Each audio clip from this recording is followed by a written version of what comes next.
సత్యయుగంలో ఉన్న దైవం యొక్క సంబంధమైన అంశాలను ఆధ్యాత్మిక చింతన ద్వారా, సత్సంగం ద్వారా మీరు చర్చించుకోండి.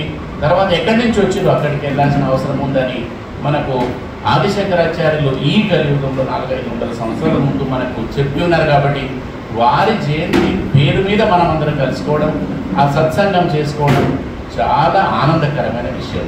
ఎందుకంటే ఎవరో చెప్తే శ్రవణం, కీర్తనం, ధ్యానం విష్ణు అని అన్నారు. ఆ నవవిధ భక్తులు శ్రవణం, కీర్తనం, మననం, పాదసేవనం, దాస్యం, సాఖ్యం, పూజ, ఆత్మసమర్పణ, ఆ 9 విధాలు ఉన్నాయి భక్తిలో. కానీ ఎవరెవరు ఏ విధంగా భక్తి చేసుకోవాలో ఆ విధంగా వాటికి గురువులు, మునులు, ఋషులు వాళ్ళు పెట్టినారు. కొంతమందికి పూజనే ఇష్టం ఉంది కాబట్టి అర్చన చేసినారు, కొంతమందికి పాదసేవనే ఇష్టం ఉంది అట్లా చేసినారు. మరి అట్లా మనకు ఎవరు వామనమూర్తికి మొత్తం ఆత్మసమర్పణ చేసింది కదా బలి చక్రవర్తి, మరి ఆయన మొత్తమే ఇచ్చేసినాడు. నాదేముంది స్వామి అంత నీదే. నిజానికి కూడా భాగవతంలో చెప్పబడింది, భగవంతునికి 3 రకాలనే శక్తులు ఉంటాయంట. అంతర్శక్తి, బాహ్యశక్తి, తటస్థ శక్తి. ఈ అంతర్శక్తికి లీనమై ధ్యాన సమయంలో ఎవరైతే చిత్తశుద్ధి నిరోధం చేసుకొని భగవంతుని కలయిక ఉంటున్నారో వాళ్ళు ఆ మోక్ష స్థితిని పొందుతున్న జ్ఞాన విషయం. మరి అది రావడానికి ఎన్నో రకాల మోక్షాలు ఉన్నాయంటారు. మరి సామీప్యం, సారూప్యం, సాలోకం, సాయుధ్యం ఇట్లాంటివన్నీ ఉన్నాయి. చాలా పెద్ద సబ్జెక్ట్. కానీ మన పరిస్థితి ఏంటి, మనం ఎలా చేసుకోవాలి? దానికోసము ఈ నవవిధ భక్తి. అర్చన కొంతమందికి ముందు పూజ చేసుకోండి, కాదు కొంతమందికి ధ్యానం చేసుకోండి, కాదు కొంతమందికి ఓన్లీ దాస్యం చేసుకోండి. దాస్యం అంటే దాసుల్లాగా ఎవరు? హనుమంతుడు. ఏం చక్కగా ఆయన ఏం రామరామ, ఆయనకు అన్ని శక్తులు ఉన్నాయి కానీ రామ దాస్యం. నేను మీరేం చెప్తే అదే చేస్తారు. ఇప్పుడు స్వామీజీ కూడా మనకు పరీక్ష పెడతారు, మాట్లాడండి పర్వాలేదు. భగవంతుడు ఆ గురువు ఆశీర్వాదం ఉండాల్సింది, తల్లిదండ్రుల ఆశీర్వాదం, గురువుకు ఆశీర్వాదం, దైవ కృప ఉన్నప్పుడే మనము ఆధ్యాత్మిక చింతన ముందుకెళ్తాం. అట్లాగే మరి ఆదిశంకరాచార్యులు వారు మరి మన కోసం స్వామీజీ మరి ఆ ఇంటి నుంచి బయలుకి వెళ్ళేటప్పుడు మీకు అందరికి తెలిసిన విషయమే, ఎవరైనా సన్యాసం తీసుకోవాలనుకుంటే పెళ్లి కాని వాళ్ళకి తల్లిదండ్రులు కానీ అయినా వాళ్ళకి భార్య కానీ భర్త కానీ సన్యాసం దీక్షకు పర్మిషన్ ఇస్తే కానీ మరి ఆ మోక్ష స్థితి రాదు అని పెద్దలు చెప్తారు, మనకు తెలియదు. కానీ 5 ఏళ్ల సమయంలో ఆయన వెళ్ళాలనుకున్నప్పుడు ఆ తల్లి అంటది, ఏం నాయన నేను శివుడిని నేను ధ్యానం చేస్తే నువ్వు జన్మ ఎత్తినావు, మరి నువ్వు వెళ్తా అంటే మా పరిస్థితి ఏంటి అని అడుగుతావు. సో అక్కడ కూడా కొన్ని సమస్యలు తీరాలనుకున్నప్పుడు చిన్న చిన్న చిట్కాలు అవసరం. మనం ఎట్లయితే అలారం పెట్టుకొని లేవాలనుకుంటామో అలా మరి ఒక నదిలోకి తీసుకెళ్ళి నదిలో మరి ఒక ముసలి నాకు కాలు పట్టేసింది, అమ్మ నువ్వు సన్యాసం తీసుకో అని వదిలేస్తే ఆ ముసలి నాకు వదిలేలాగుంది, లేకపోతే నన్ను లాగేసి మింగేసినట్టుంది, నా పరిస్థితి ఏంటి అంటారు. నాయన ఏదో రకంగా నువ్వు భూమి మీద ఉంటే చాలు, నువ్వు సన్యాసం తీసుకున్నా పర్వాలేదు కానీ లోపలికైతే వెళ్ళకుండా దాని నుంచి బయటపడు అని చెప్పి ఆమె. సో స్వామీజీ ఎన్నో రకాలుగా మనకు భక్తి మార్గము తర్వాత జ్ఞాన మార్గం 2 విషయాలు చెప్పారు. జ్ఞాన విషయం అనేది మన ఉపనిషత్తులు కావచ్చు, భగవద్గీత కావచ్చు, తర్వాత ఇప్పుడు మనకు అదే వివేక చూడమని ఇట్లాంటి ఎన్నెన్నో గ్రంథాలను మనకి ఇచ్చారు. అవే కాకుండా ఇవన్నీ వీళ్ళకి అర్థమైతే కావో, శిష్యుల సంగతి గురువులకు బాగా తెలుసు. సో వీళ్ళకి అర్థమైతే కావు అనే భక్తి విషయాన్ని కూడా మనకు జోడించి ఎన్నో రకాల పారాయణ స్తోత్రాలను మనకి ఇచ్చారు. కొంతమందికి బాగా ఏదో ఆర్థికంగా పెరగాలి, కనకధార స్తోత్రం చేయండి, మీరు చేయండి. కాదు మాకు విష్ణు భక్తియే కావాలి, భగవద్గీత పారాయణ కానీ, విష్ణు సహస్రనామ పారాయణ కానీ. కాదు మేము అమ్మవారి దీక్షనే చేస్తాం, లలితాంబిక కానివ్వండి, ఇట్లా మనకు ఆ గురుజీ చెప్తున్నారు కదా సౌందర్య లహరి, కానీ ఏదో ఒకటి చేయండి, కానీ చేయండి. అలా గురువే ఈ శిష్యుల యొక్క మనసులో ఏ విధమైన భావన ఉందో అదే విధంగా వారికి చేరుకోవడానికి ఎన్నో మార్గాలు చూపించారు. కాబట్టి ఆ మార్గంలో ఉన్న మనందరము తప్పకుండా ఏదో ఒక మార్గాన్ని పట్టుకోవాల్సిన అవసరం ఉంది. ఈ మాయ అనేది ఎట్లాంటిది అని అంటే, ఇప్పుడు ఒక చెరువులో మనం నీళ్లు తాగడానికి పోయినప్పుడు అంత నాచు పేరుకుపోయి ఉంటుంది. ఇప్పుడు మన హైదరాబాద్లో అయితే పక్కా ఉంటుంది, అది అన్ని ఆకులు పచ్చడి ఆకులు ఉంటాయి. ఇట్లా పక్కకు నెట్టేసి ఒక దోష నీళ్ళు తీసుకొని తాగిన మా గంగాజలము ఎంబటి అవి ఏమైతే తెలుసు కదా, ఆ పక్కన ఉన్న ఆకులని మూసేస్తాయి. అట్లాగే ఈ మాయ కొంచెం గురువుల దగ్గర సాంగత్యంలో ఉన్నప్పుడు, సత్సంగంలో ఉన్నప్పుడు చక్కగానే ఉంటుంది. ఈ గోడ దాటినమా మళ్ళా నాది 100 నీది ₹1 అభ్యారం వార్తకి అవసరం. కాబట్టి అది మనము నిరంతరము మనకి ఏదైతే ఆరాధ్య దైవం ఉందో ఆ దైవ నామం కానివ్వండి, గురువు చెప్పిన ఆ వాక్యం కానివ్వండి, మన సత్సంగం కానీ నిరంతరం జరుగుతూ ఉండాల్సిన అవసరం ఉంది. అందుకని వారు మనకు మనము అమాయకులం కాబట్టి కొంత మనము అటుపోవాలన్నా ఇటుపోవాలో తెలియదు. కాబట్టి ఈ భక్తి అనే విషయాన్ని మనకు స్వామీజీ సూచించారు. ఆ భక్తిని వారు మనకు ఒక శ్లోకం చెప్పింది. అందరికి తెలిసిన విషయమే కదా, అది కాశీలో చెప్పిన ఏ శ్లోకం అది? భజ గోవిందం గోవిందం భజ మూఢమతే సంప్రాప్తే సన్నిహితే కాలే నహి నహి రక్షతి కరణ. మనకు తెలియకుండా మాయా అని మన లోపలనే ఉంది. మనం తెలియకుండానే జన్మనెత్తినాము. ఎక్కడి నుంచి వచ్చినామో మనకు తెలియదు. మనకు తెలియకుండానే చిన్నపిల్లలాగా అట్లా పడుకొని ఇట్లా 20 వచ్చినాయి, 30 వచ్చినాయి, 50 వచ్చినాయి, 70 వచ్చినాయి. ఇదే మాయ. మనకు తెలియకుండానే మారిపోతా ఉన్నాం. ఆ మారుతున్న క్రమంలో గంగా స్నానం చేసుకొని స్వామి దర్శనానికి, కృష్ణస్వామి దర్శనానికి వెళ్తున్నారు గురూజీ. ఒక 60-70 ఏళ్ళ పెద్ద ఆయన అంటే అక్కడ కూర్చుండి వ్యాకరణాలు వల్లిస్తుందంట. చూసినాడట, అయ్యా 60 సంవత్సరాలు వచ్చినాయి, ఈ వ్యాకరణంతో నువ్వు పొందేది ఏంటంటే, అయ్యా ఎవరేం చేసినా భక్తి కోసమే కదా, కోటి విద్యలు కూటి కొరకే కదా తినడానికి. అంటే నువ్వు తిని కూడా చేసేది ఏముంది, ఇప్పుడు కాటికి దగ్గర పడుతుంది నీ సమయము అని చెప్పేసి ఆ మాట చెప్పిండు. ఏ మాట చెప్పిండు? మళ్ళీ మర్చిపోతే భజ గోవిందం భజ గోవిందం గోవిందం భజ మూఢమతి. ఓ మూఢమతి, మూర్ఖ, నీ జ్ఞానం లేదు. నేను చెప్పింది పట్టుకో. ఏం పట్టుకో? గోవిందుడు నామం భజించు భజించు భజించు. ఆ భజించాలనే విషయము స్వామి ఆ పెద్ద ఆయన అదృష్టం కాబట్టి, అంత మంచి గురూజీ ఆయన కాలు తగలడము, ఆయనను చూడడము, ఆయన కడుగు చూపు కృప ఆయన మీద పడడము అది జరిగింది. కానీ మన పరిస్థితి ఏంటంటే మన గురూజీ ఇక్కడ ఉన్నారు కాబట్టి ఆ సత్సంగం మనకు మంచిగా తీసుకోవాలని చెప్పేసి దాని గురించి కూడా ఆ భజ గోవిందంలో ఒక శ్లోకం చెప్పారు. అది కూడా మనము గురూజీ చెప్పిన విషయాన్ని బాగా మనం మననం చేసుకోవాలి. ఏంటది ఆ శ్లోకము? సత్సంగత్వే నిస్సంగత్వం, నిస్సంగత్వే నిర్మోహమత్వమే నిశ్చలతత్వం, నిశ్చలత్వమే జీవన్ముక్తి. జీవన్ముక్తి. మనం బంధించబడ్డాము. ఆ ఆదివారం నాడు ఆయన చెప్పొద్దు కానీ చాలా గొప్ప ఆయనే పాపం. భక్తుల కోసము ఆయన కన్ని మొదలు కొట్టిరు కదా, తెలుసు కదా ఆయన. కానీ ఆయన కోరుకున్నది ఏం లేదు. మనలాంటి వాళ్ళ కోసమే, భక్తుల కోసమే ప్రేమగా ఉండరు ఆయన. అంటే ద్వేషపూరితంగా మొదలు కొడతారు. మరి అట్లాంటి ఆ నిశ్చల శక్తి రావాలంటే మనం ఏమి చేయాలి? సత్సంగత్వమే నిస్సంగత్వం, నిస్సంగత్వమే నిర్మోహం, నిర్మోహమే నిశ్చలం, నిశ్చలమే జీవనం. నిశ్చలము అని అంటే ఒక 15 నిమిషాలు అందరం స్ట్రైట్ గా స్పైనల్ కార్డ్ ఇట్లా ఉండేటట్టు తల పైకి పట్టి కూర్చోమంటే ఎంతమంది కూర్చుంటారో మనకు అర్థమైంది. 2 నిమిషాలు కూర్చోమని ఇట్లా కాలు ఊపుతాం, లేకపోతే చేతులు ఊపుతాం, లేకపోతే ఇల్లు తీసుకుంటాం, అది తీసుకుంటాం. నిశ్చలత్వం వస్తే కానీ మనసు అదేదైతే చంచలత్వం ఉందో అది తగ్గదు. మనసు చంచలత్వమును ఆపంది మనం ఏ స్థితిని పొందలేము. కాబట్టి నిశ్చలత్వం కావాలి. దానికి కావాల్సింది ఏంటంటే సత్సంగం కావాలి. మరి సత్ అంటే ఏంటి? సత్ అంటే ఏంటి? ఏదైతే ఎల్లప్పుడూ ఉంటుందో, ఎప్పుడు నిజంగా ఉంటుందో, మార్పు లేకుండా ఉంటుందో, నిర్వీకారంగా ఉంటుందో, ఈ లౌక్య విషయంలో ఇంద్రియాలు కనపడకుంటుందో అది సత్యం. ఆ సత్యమైంది ఏంటనేది మనకు జ్ఞాన రూపంలో సత్సంగంలో గురూజీ ఎన్నో రకాల పఠనం ద్వారా మనకు చూపిస్తున్నారు. అదే ఆధ్యాత్మిక జ్ఞానం, అదే ఆత్మతత్వం. మరి ఆత్మని పొందాలంటే ఇప్పుడు చిన్నపిల్లలను తీసుకొని ఒక పాల గూడిని బియ్యం అక్కడ పెట్టి పాలు పెట్టి, అయ్యా ఇలా నెయ్యి ఉంది నువ్వు తీస్తావా అంటే వెళ్తుందా? నెయ్యి తీయడానికి ఆయనకు పాసిబుల్ అవుతుందా చిన్నపిల్లలకి? మరి దాన్ని ఏం చేయాలి? పాలను మరగబెట్టాలి, మరగబెట్టి చల్లార్చాలి, చల్లార్చినాక దాంట్లో తోడేయాలి, తోడేసిన తర్వాత ఏం చేయాలి? పాలు చిక్కాలి, చిక్కిన తర్వాత ఏం చేయాలి? వెన్న తీయాలి, వెన్న తీసి ఏం చేయాలి? నెయ్యి చేయాలి. నెయ్యి చేసినంతే కానీ అప్పుడు రాదు. దీనంతా ఏమంటామో మనం సాధనా పదము. సాధనా పదము అంటే ఒక పాలలో ఉన్న నెయ్యి అని తెలుసు, దాన్ని తీయడానికి ఈ కర్మ ఏ విధంగా జరుగుతుందో అలాగే ఈ పరమాత్ముడు అన్నిట్లో నిమిడీకృతమై ఉన్నాడు, అన్నిట్లో ఉన్నాడు. మన అందరి హృదయంలో భగవంతుడు భగవద్గీతలు చెప్తాడు కదా, ఈశ్వరనాం సర్వ హృదయేషు తిష్టతి అంటున్నాడు. బ్రహ్మయాన్ని కూడా అని యంత్ర మాయ అన్నాడు. మాయ ద్వారా వీళ్ళు తెలుసుకోవట్లేదు. మనం ఇంతకుముందు అనుకున్నాం కదా, 3 శక్తులు ఉన్నాయి భగవంతుడికి. తటస్థ శక్తి మనము మనుషులు, బాహ్య శక్తి ప్రకృతి పంచభూతాలు, అంతర్శక్తి పరమాత్ముడు. అంతర్శక్తిని పట్టుకోవాలంటే ఈ బాహ్య శక్తిని వదలాలి. బయట చూసినంతసేపు లోపడున్న పరమాత్ముడు కనిపించాడు. బయట ఏమి ఇవన్నీ కావాలా? రంగురంగుల బట్టలు కావాలి, ఎన్నెన్నో సొమ్ములు కావాలి, పేరు కావాలి, ప్రఖ్యాతి కావాలి, కీర్తి కావాలి, ఇప్పుడు మనం ఇట్లాంటి సన్మానాలు కావాలి. ఇవన్నీ మన లోపల ఉంటాయి. మన లోపల ఎప్పుడు ఉంటాయి అంటే మనం బయట చూస్తున్నంతసేపు ఉంటాయి. కాబట్టి మనకు భగవంతుడు ఇంకో శ్లోకం చెప్తుంది, అవ్యభిచార భక్తి. అవ్యభిచార భక్తికి ఇంకొక అంతకుముందు ఇంకో సూత్రం వస్తుంది, అనన్య చింతయంతో మాం యోజన పరిపాసతే తేషాం తేషాం యోగం క్షేమం వహామ్యహం. భగవద్గీత చదవండి అని చెప్పాడు, గురుజీ చెప్పిండు మనకి. అనన్య చింతలు ఉన్నప్పుడు ఏక చింతన రాదు. ఎన్నో రకాల అలవాట్లు ఉన్నప్పుడు ఇంటి విషయం గుర్తుకురాదు.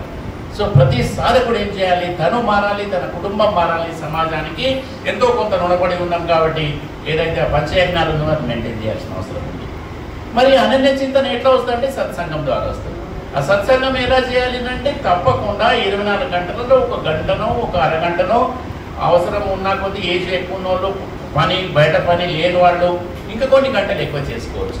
ఇంట్లోకి వెళ్ళి బయలుదేరినప్పుడు మన గుమ్మంకు ఎంత ఉంటుంది గ్యాపు? 3 ఫీట్లే ఉంటుంది. ఇంకా కొంచెం ఇల్లు వదిలి బయటకు వెళ్తే ఎంత ఉంటుంది రోడ్డు? 15 ఫీట్లు అవుతుంది. 15 ఫీట్లు విజయవాడకు మనము నాగ్పూర్కు పోవాలంటే అప్పుడు ఎంత ఉంటుంది?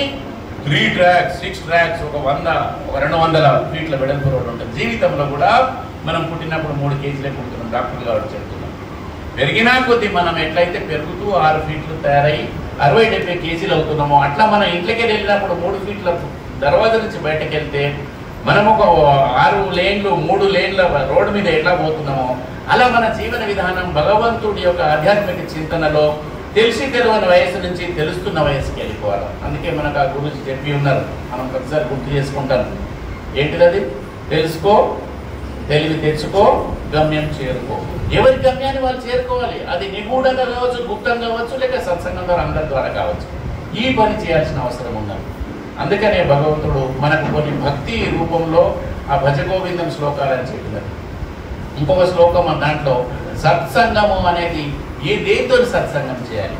గురువులతోని, భక్తి మార్గంలో ఉన్న భక్తులతోని, సత్ శాస్త్రంతోని, లేదా సత్ వస్తువుతోని, సత్ ప్రదేశంతోనే ఉండాలి. ఆ సత్యమైన ప్రదేశం ఇప్పుడు హైదరాబాద్లో ఎంతో పెద్ద ఉంది కుకట్పల్లి, కానీ ఈ ఆశ్రమంలో సత్య విషయం అనేది ఇక్కడ మనం బయటకు ద్వారానో మనం సత్సంగం ద్వారానో కూర్చొని చర్చించుకుంటే దాంతో సత్సంగం చేయాలి. మిగతా అంతా నిత్సంగమే, అన్ని వదిలేయాలి. మనం ఇంకెన్నెన్నో ఉంటాయి వ్యవహారాలు, దాన్ని మనం వదిలేయాల్సిన అవసరం ఉండదు. సత్ ప్రదేశమై ఉండాలి, సత్ వస్తువు అయి ఉండాలి. ఏ వస్తువు? అక్కడ ఒక విగ్రహ రూపంలో దేవత ఉన్నారు, అయ్యా మీరు అభిషేకం చేయండి, పూజ చేయండి, యోగం ఇక్కడ కింద హోమం చేయండి అని చెప్తున్నారు గురువులు. ఆ పద్ధతిలో ఆ వస్తువుతో కనెక్ట్ అయి ఉంటారు. లేదా ఏదో పుస్తకం ఇచ్చారు మనకి, ఇప్పుడు ఆ సౌందర్య లహరి కావచ్చు, లలితాంబిక మాత కావచ్చు, లేకపోతే భగవద్గీత కావచ్చు, ఏదైనా పొద్దు నుంచి పారాయణం జరిగింది కదా, ఇవాళ 7 నుంచి 9 దాకా పారాయణం జరిగింది. గురూజీ ఏ విధంగా మనకు సూచనలు చేస్తారో సూచన ప్రకారంగా మనం పారాయణం చేస్తూ సద్గ్రంథంతో సత్సంగం జరగాలి. లేదా పెద్దలు చాలా మంది ఉన్న అన్నపూర్ణమ్మ లాంటి వాళ్ళు, ఇక్కడ మన రాజు లాంటి వాళ్ళు ఎవరైనా కానీ సత్ విషయాలను చర్చిస్తున్నారు, ఆ శ్రవణం చేయాలి. ఇది సత్సంగం అనబడుతుంది. అలా ఏం జరుగుతుంది? మనకు తెలుసో తెలియకనో లోపల ఎన్నో కల్మషాలు ఉన్నాయి. శరీర మాధ్యమం, కలు సాధన, ధర్మ సాధకం. అంటే ఈ శరీరం 9 ఓపెనింగ్స్ ఉన్నాయి, అన్నిటి నుంచి మురికి వస్తూనే ఉన్నది. తెలిసిన కొన్ని గడిగేస్తున్నాం, తెలియని ఎవరు లేనప్పుడు ఆ బాత్రూమ్లలో గడుగుతున్నాం. ఏమొచ్చింది శరీరంతో? మరి సత్సంగం తెలుసుకోవాల్సింది ఏంటి? ఈ శరీర భావన, ఇంద్రియ భావన ద్వారా మానసిక భావన పోవాలి. మానసిక భావన ద్వారా బుద్ధి భావన పోవాలి. బుద్ధి భావన ద్వారా మనసు, బుద్ధి, అహంకారం ఏదైతే ఉందో దాంట్లో ఉన్న కర్మశాలను తగ్గించుకొని, ఇప్పుడు శుద్ధమైన వస్త్రం ఉంది, దాని మీద ఎట్లాంటి పటమన్నా మనం వేయచ్చు కదా. అట్లా శుద్ధమైన మనసు ఎక్కడైతే ఉందో దాంట్లో మనకు మన అదేంటి యోగ సూత్రాలలో చెప్తారు, సత్పురుష, అదొక చిత్తవృత్తి నిరోధం అనేది యోగకు డెఫినేషన్ ఇస్తూ, సత్వపురుషో శుద్ధి సామ్నే కైవల్యం అనేది ఒక లైన్ వస్తుంది. చాలా లైన్ మనం దాన్ని రిపీట్ చేయటం. సత్వమై ఉండాలి, మనం సత్వపురుషుడై ఉండాలి. పుట్టినప్పుడు మనిషి యొక్క పరిస్థితి ఏంటిది? ఏం గుణం అది? తమో గుణం. పుట్టినప్పుడు తమో గుణంలో ఉంటామన్నా. బట్టలు లేవు, తల్లి ఎవరు తెలియదు, తండ్రి ఎవరు తెలియదు, పరమాత్మ 9 ఏళ్ళు అక్కడ ఉంచి బయటకు పంపించిండు. పొట్టలో ఉన్నప్పుడు మాత్రం చేపలాగా మనం నీళ్ళలోనే తిరుగుతున్నాము. మరి ఆ మెంబ్రెయిన్ పగిలిపోగానే డాక్టర్లు ఏం చేస్తున్నారు? అయ్యా నీళ్లు వెళ్ళిపోయినాయి, తప్పకుండా నువ్వు బయటకు రావాల్సిందే, అయ్యా నువ్వు ఆత్మచైతన్యం అని చెప్తున్నారు మనకు. అంటే మన స్థితి మనకి ఎంత మాయలో ఉన్నాం మనం. ఆ నీళ్ళలో ఉన్న మనిషిని బయటకు వచ్చిన తర్వాత మళ్ళీ నీళ్ళలో పెడితే బతికించే పరిస్థితి ఉందా? లేదు, మన చేతిలో ఏం లేదు. అంత నిస్సహాయ స్థితిలో మన జీవుడి యొక్క ఉన్న పరిస్థితి. ఆ పరిస్థితి నుంచి ఈ అనుకూలమైన పరిస్థితికి రావాలి అంటే సాధన పదంలో పడాల్సిన అవసరం ఉండదు. ఆ సాధన పడము అంటే సత్వగుణం వైపు రావాలి. ఇప్పుడు సత్వగుణానికి ఎగ్జాంపుల్ అక్కడ 3 ఉన్నారు కదా శ్రీలంకలో. ఒక పెద్ద ఆయన, ఏం పేరు ఆయన పేరు? రావణాసురుడు. ఆయన ఎవరికి, ఏ గుణానికి ఎగ్జాంపుల్? రజోగుణం. రజోగుణం అక్రమం, అక్రమమైన సంబంధాలు, అక్రమమైన సంపాదన, అక్రమమైన భూములు, జాగలు, రాజులు, రాణులు అందరు నాకే కావాలి, అక్రమం. అది ఏమి? రజోగుణం. మరి అట్లాగే 6 నెలలు తింటాడు, 6 నెలలు నిద్రపోతాడు. ఆయన ఏం గుణము? ఎవరైనా కుంభకర్ణుడు. కుంభకర్ణుడు 6 నెలలు తింటుడు, 6 నెలలు నిద్రపోతుడు. ఏ ప్రపంచం గురించి ఏ రకమైన ఆలోచన కానీ ఏం విషయం పట్టించుకోవడం అన్నమాట. అంటే నిద్ర, ఆహారము, మైథునము, అలాగే ఆలస్యము, ఆ నిర్లక్ష్యము, ఇదంతా ఉంటుంది తమోగుణం. కానీ అదే రాక్షస రాజ్యంలో ఒక ఆయన ఉన్నాడు, విష్ణు అక్కడ వచ్చిందంటే సముద్రం దాటిపోయి ఆయనకు సరెండర్ అయిపోయింది. ఎవరైనా? విభీషణుడు. విభీషణుడు ఇల్లు ఎక్కడైతే ఉందో శ్రీలంకలో, ఒక ఆయన వానరుడు, ఆయన తోకకు మనం పెట్టుకున్నాం కదా నిప్పు, ఏమైంది అక్కడ? శ్రీలంక మొత్తం కాలింది. కానీ ఆ రాముడికి ఎవరైతే సరెండర్ అయినారో, వారికి ఎవరైతే సమర్పించుకున్నారో ఆ ఇల్లు మాత్రం శాంతిగా హరే రామ హరే కృష్ణ, హరే రామ హరే కృష్ణ, ఎంత చక్కగా రామనామం వినబడుతుంది. ఆ ఇల్లు చల్లగా ఉంది. ఎప్పుడు? ఆయన ఎప్పుడైతే సత్వగుణంలో ఉండి ఆ పరమాత్మ తత్వానికి కనెక్ట్ అయిందో వాళ్ళ ఇల్లు శాంతిగా ఉంది. మరి ఉండే ప్లేస్ ఎట్లాంటిది? అది రాక్షసుల నివాసం. కానీ తను మాత్రం ఎవరికి కనెక్ట్ అయి ఉన్నాడు? పరమాత్ముడికి, రాముడికి కనెక్ట్ అయి ఉన్నాడు. ఎప్పుడైతే మనం కనెక్ట్ అయి ఉన్నామో పరమాత్ముడితోని, ఎట్లాంటి అశాంతి కూడా మన ఇంటికి కానీ, మన ఒంటికి కానీ, మన ప్రదేశానికి కానీ రాదన్నమాట. చూస్తారు, మనం ఎన్నో సినిమాలు చూస్తాం, ఎన్నో విషయాలు వింటాం. కానీ దీని ఆచరణలో మనం పాటించాల్సిన అవసరం ఉంది. కాబట్టి కలికల్మష దోష నివారణకు ఏకైక భక్తి విషయంలో చెప్పబడింది ఏంటిది? అది భజ గోవిందం. భజ గోవిందం స్వామివారు చెప్పిందే కాబట్టి నామాన్ని భజించండి అని అంటున్నారు. భజ గోవిందం అంటే గోవిందం నాకు ఇష్టం లేదు, పర్వాలేదు, రామనామం చెప్పండి. రామనామం కూడా నాకు ఇష్టం లేదు, కృష్ణనామం చెప్పండి. కృష్ణనామం నీకు ఇష్టం లేదు, నారాయణ అని చెప్పండి. విష్ణు సహస్రనామాలలో 1000 నామాలు, ఏదో ఒక నామం చెప్పండి. కానీ చెప్పండి చెప్పండి చెప్పండి. చెప్పకుండా ఉంటే ఆ క్షణము, ఆ నిమిషము, ఆ గంట, ఆ దినం వేస్ట్ అయిపోతుంది. జీవితం అనే మరణస్థితి ఏదైతే 60 70లో మనకు రాయబడి ఉందో దాని దగ్గర వెళ్ళిపోతా ఉన్నాం. ఈ సమయం అంతా వృధా అయిపోయింది. నిన్నటి రోజు మళ్ళీ రాదు, నిన్నటి సమయం మళ్ళీ మనకు దొరకదు. అప్పుడు మనము ఏదైతే ఇప్పుడు లౌక్యమైన పేర్లు, ప్రఖ్యాతులు, డబ్బు, సంపదన, ఐశ్వర్యం తేవాలనుకుంటున్నామో అదంతా కూడా టెస్ట్ పెట్టినట్ట భగవంతుడు. నేను గొప్ప, నీవు గొప్ప, ఇట్లా మన పేర్లు చాలా ఉన్నాయి కదా, కోట్లు, 100 లక్షల కోట్లు, ఈ భూ సమాజం అంతా నాదే అని పేరుగాంచిన వాళ్ళని దగ్గరికి పిలిచినట్టు, అయ్యా ఇక్కడి నుంచి నువ్వు అమెరికా పోవాలా, అమెరికా పోవాలంటే మరి మీరు ఎట్లా వెళ్తారు అని చెప్పినాడు. ఏముంది స్వామీజీ, అమెరికా పోవడానికి అట్లా ఫారెన్ ఎక్స్చేంజ్ అని ఉంటుంది, ఒక సూట్ కేసు లీటర్ తీసుకుపోయి వాళ్ళకి ఇస్తా, వాళ్ళు అవి డ్యాష్లు ఇస్తారు. ఏంటి అవి? డాలర్లు అంటారు. నాకు ఆ డాలర్లు ఇచ్చేస్తారు, డాలర్లతో నేను అమెరికా పోతా, చక్కగా ఉంటాను. ఓకే, ఈ ఊరు, ఈ దేశం కంటే ఆ దేశం బాగుంది కాబట్టి డాలర్లు తీసుకొని మీరు వెళ్ళిపోతారు, బాగుంది. అక్కడి నుంచి ఇప్పుడు ఈ కొంతమంది ఒక టికెట్ పెట్టి చంద్రమండలం పంపిస్తున్నారు. కొత్తగా పెళ్ళైనప్పుడు అవి ఇవన్నీ ఉంటాయి కదా, విహారయాత్రలు, వాటికి పంపించడానికి కూడా మరి నేను ఇంకా ఈ కొన్ని డాలర్స్ ఇచ్చిపోతావా పోతున్నా. ఇది బాగానే ఉంది. కానీ అసలు విషయం ఏంటంటే, నువ్వు పరలోకంలో ఉన్న పరమాత్మ చేరడానికి అన్ని ఇవి తీసుకెళ్తున్నావు, డాలర్లు అవి తీసుకెళ్తావు. కానీ అక్కడేం తీసుకోవాలో తెలుసా నీకు అన్నట్టు? ఏదంటే అది తీసుకెళ్తా స్వామి, రాకెట్లు తయారు చేసింది కదా సైంటిస్టులు, అది తీసుకొని పోతాను. అదంతా అవసరం లేదు. కానీ ఇదొక సూది మూలంగా నువ్వు తీసుకోపో పైకి, నేను చూస్తానంట. మరి ఆయనతో అవుతుందా ఆ పని? మరి ఏం తీసుకుపోతాడు ఆ జీవుడు? తన కర్మఫలాన్ని తీసుకుపోతాడు, తను చేసుకున్న పాపము, తను చేసుకున్న పుణ్యము. అందుకని మనకు ఈ వేదాంత సారం అంతా ఒకటే అక్షరములు చెప్పారు. పరోపకారం పుణ్యం, పరపీడనం. పరులను ఏ విధంగా మానసికంగా, శారీరకంగా, ఆర్థికంగా ఏ రకమైన ఇబ్బంది పెట్టినా అదంతా పాపకర్మ కింద అవుతుంది. పరమాత్ముడు ఏదైతే ఆయన రాస్తాడు కదా, ఆయన పేరేంటిది? చిత్రగుప్తుడు. ఒకటి రాసేట ఆయన ఉన్నాడు కదా యమలోకంలో, చిత్రగుప్తుడు కాదు, చిత్తగుప్తుడు ఆయన పేరు. చిత్తంలో మా మాతాజీకి బాగా ఉంటుంది. చిత్తంలో ఏం జరుగుతుందో రాస్తా ఉంటాడు. నెగటివ్ ఉంటే నెగటివ్ రాస్తాడు, పాజిటివ్ ఉంటే పాజిటివ్ రాస్తాడు. ఇవి రెండు వద్దు పోయని గురూజీ చెప్పిన మార్గంలో పోయిన వాళ్ళకి ఇంకొకటి రాసిండు. అదేంటిది? నాకు పాపము వద్దు, పుణ్యము వద్దు, డబ్బు వద్దు, సంపద వద్దు, జ్ఞానం వద్దు, నాకు ఏమీ వద్దు, అసలు నేను ఏమీ కాను అని ఎవరైనా అనుకుంటారో అదే సన్యాస స్థితి, అన్ని వదిలిన స్థితి. వాళ్ళకు జ్ఞానం ద్వారా ఏమొస్తుంది? మోక్షం వస్తుంది. ఆ మోక్ష స్థితి అనేది చనిపోయినాక వచ్చేది కాదు, జీవించి ఉన్నప్పుడే ఎవరికి నొయ్యక, నొప్పియక అందరికీ అన్ని తెలుస్తాయి. ఇప్పుడు ఈ లౌక్య విషయంలో మనం బయటకు వెళ్తున్నాము అంటే మనకు తెలుసు, ఇంకొకరికి తెలుసు. ఎవరికది? పరమాత్ముడు తెలుసు, అంతరాత్మకు తెలుసు. కానీ బయట లౌక్యంలో కూడా ఒకరికి తెలుసు. ఎవరికది?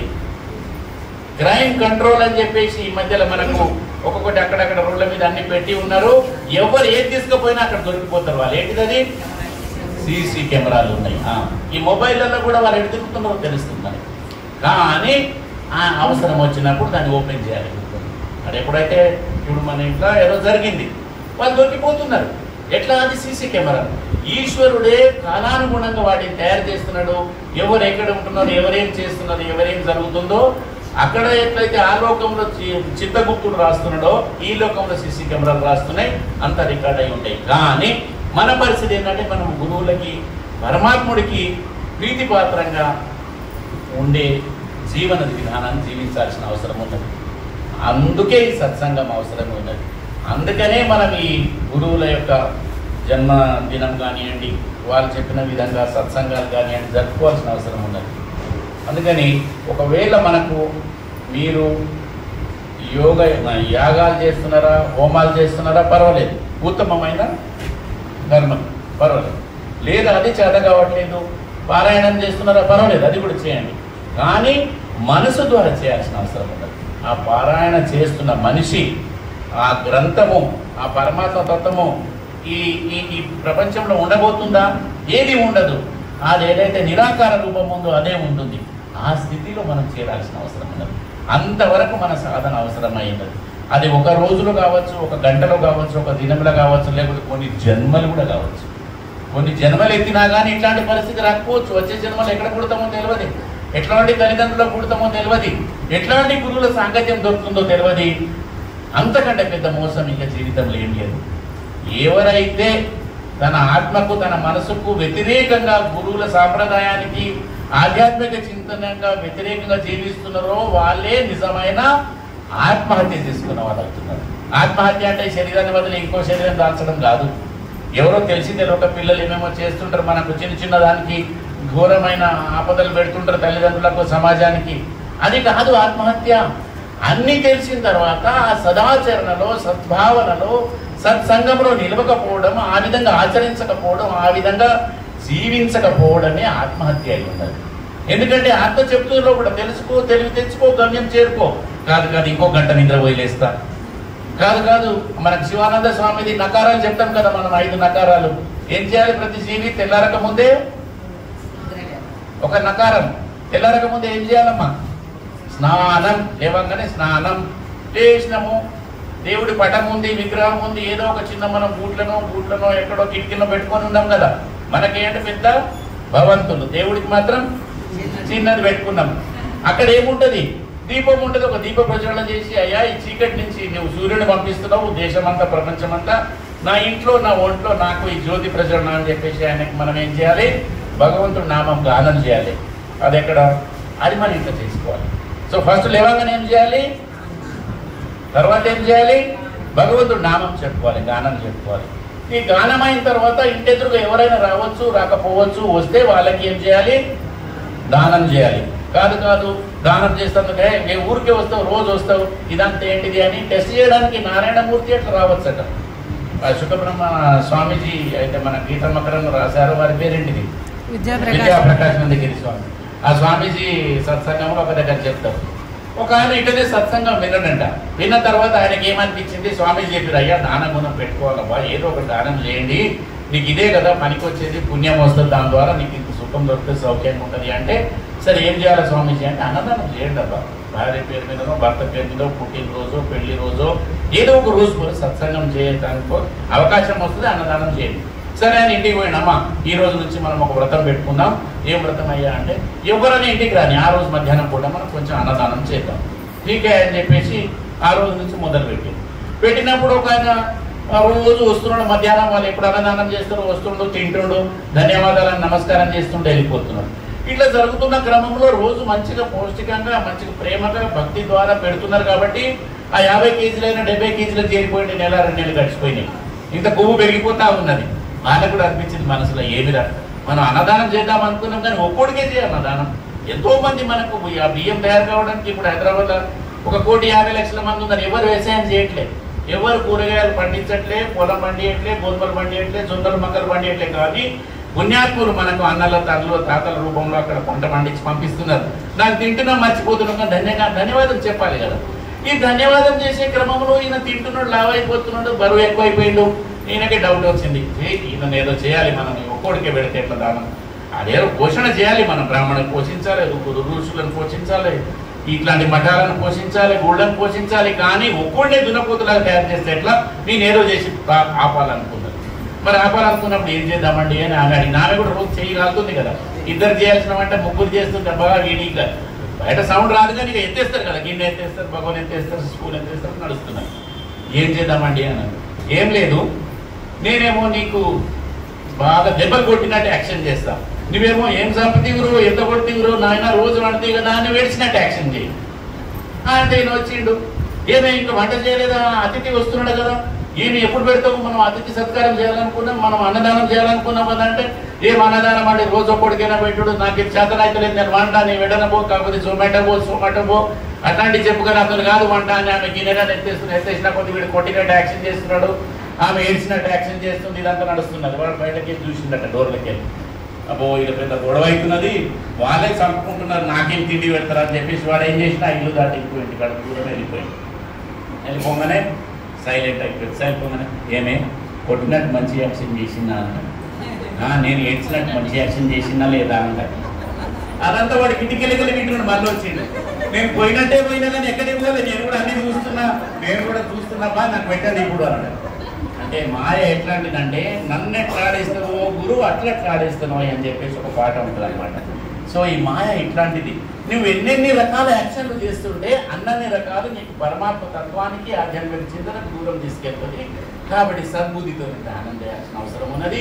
ఆ దానం యొక్క విలువ పుణ్యం ఉంది. పుణ్యం ద్వారా మనకు సత్లోకం, ఈ సత్సాంగత్యం, తర్వాత సత్వగుణం వస్తుంది. కాబట్టి సత్వగుణం ఇప్పుడు అనుకున్నాం కదా మనం, సత్వపురుషో శుద్ధి సామ్నే కైవల్యం స్వామిజీ, అట్లా మన పతంజలి యొక్క సూత్రాలలో చాలా నచ్చుతుంది నాకు ఆ శ్లోకం. అలా మనం సత్వగుణం పోవాల్సిన అవసరం ఉంది. ఆ సత్వగుణం రావాలంటే పుణ్యకర్మ చేయాలి. పుణ్యకర్మ చేయాలంటే మనం మానసిక కర్మ చేయాలి. ఈ మానసికంగా గురువులు చెప్పిన పద్ధతిలో మనం నడవాల్సిన అవసరం ఉన్నది. అప్పుడే కానీ మనకు నిజమైన జీవన విధానంలో మనం ఆచరించిన వాళ్ళం అవుతాం. కాబట్టి ఇప్పుడు మనకు ఇక్కడ చిత్తూరులో తిరుపతిలో ఒక స్వామి మంచి పాటలు రాసిండు. ఆయన పేరేంటిది? అన్నమాచార్య. అన్నమాచార్య కీర్తనలలో ఒక మంచి భజన పాట ఉంది. ఆ దాంట్లో అంతా వచ్చేస్తుంది సారం. అది మనకు భావంతో వస్తుంది. తెలుసు కదా అందరికీ. భావం, ఆ భావములోన బాహ్యమునందును ఒక నామం చెప్పుకోమన్నాడు ఆయన. అంటే మన జన్మ ఇప్పుడు మనం వచ్చాం. ఇప్పుడు ఏదో కొంతమంది 50లో పుట్టిన, 60లో పుట్టిన, 70, 80, 90, 2000 సంవత్సరాలు పుట్టి ఉండొచ్చు. ప్రతి దగ్గర పరమాత్ముడు ఏదో ఒక రూపంలో, ఏదో ఒక తల్లి రూపంలోనో, తండ్రి రూపంలోనో, గురువు రూపంలోనో, ఒక వ్యాఖ్యాకార రూపంలో, ఒక పాఠ రూపంలో మనకు చెప్తూనే ఉన్నాడు. కానీ గ్రహించే శక్తిని మనం, మన కళ్ళను, మన దృష్టిని మనం అటువైపు తిప్పాల్సిన అవసరం ఉంది. ఆ దాంట్లో కూడా చాలా మంచి మీనింగ్ ఉంది. అందరం కలిసి ఆ భజన చేసేస్తే స్వామీజీ నాకు ఇచ్చిన కార్యం అయిపోతుంది. మరి అరగంట మాట్లాడమన్నారు కాబట్టి మన భజన చేద్దాం అందరం. చాలా బాగుంటుంది. పిల్లలు కూడా నేర్చుకుంటే దాంట్లో ఎంతో మీనింగ్ ఉంటుంది. అది ఎక్కడ కూర్చున్నా వినుకుంటూ పోవచ్చు. ఆ యూట్యూబ్లో కానీ, ఆ భజనలో కానీ. అందరం చప్పట్లు కొడుతూ ఆ శ్లోకం చెప్పి ముగిస్తాం.